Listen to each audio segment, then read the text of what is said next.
بسم اللہ الرحمن الرحیم۔ شروع اللہ تعالیٰ کے نام سے جو بڑا مہربان نہایت رحم والا ہے۔ السلام علیکم ورحمۃ اللہ وبرکاتہ۔ ناظرین، اگر آپ نے اس قرآن کی صورت کو اپنے سینے سے سما لیا، سینے میں جگہ دے دی، یعنی روزانہ اس کا معمول بنا لیا، تو انشاءاللہ آپ کے ہاتھ میں ایسا برکت آئے گا، جہاں بھی آپ ہاتھ رکھیں گے اس کاروبار میں، اس چیز میں ایسا برکت آئے گا جیسے آپ کے ہاتھ میں سونا آ جائے۔ تو آپ نے اس صورت کو بہت ہی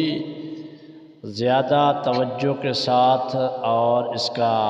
طریقہ کار سمجھنا ہے کہ کس نماز کے بعد یہ صورت پڑھنا ہے۔ تو انشاءاللہ اللہ تعالیٰ کے محبوب نے بھی فرمایا، جو شخص اس صورت کی تلاوت کرتا ہے وہ کبھی غریب نہیں ہوتا،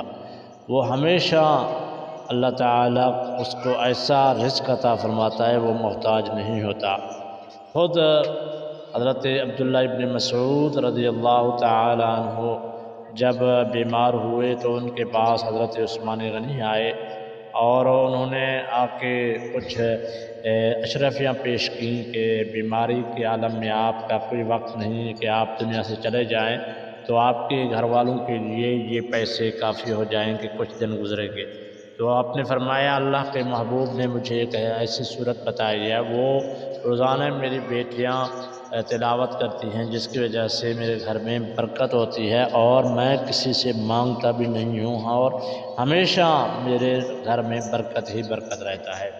تو چلیے آپ کو وہ صورت بتاتے ہیں۔ اس سے پہلے آپ سے چھوٹی سی گزارش ہے، اگر آپ ہمارے چینل پر نئے ہیں تو چینل کو سبسکرائب کریں، ویڈیو کو لائک بھی کر دیں، کامنٹ سیکشن میں ضرور قیمتی رائے دینا، سبحان اللہ یا کوئی اللہ کا نام ضرور لے کے جانا۔ ناظرین، آپ نے یہ صورت جو ہے نا، اس کو آپ نے نماز عشاء کے فوراً بعد پڑھنا ہے، یعنی نماز عشاء آپ مکمل کر لیں، اس کے بعد آپ سب سے پہلے درود ابراہیمی 3 مرتبہ پڑھ لیں اور اس کے بعد آپ 100 مرتبہ استغفر اللہ کی تسبیح پڑھ لیں، اور اس کے بعد آپ نے سورۃ واقعہ کی تلاوت کرنی ہے۔ سورۃ واقعہ اگر آپ زبانی نہیں پڑھ سکتے، دیکھ کے بھی پڑھ سکتے ہیں۔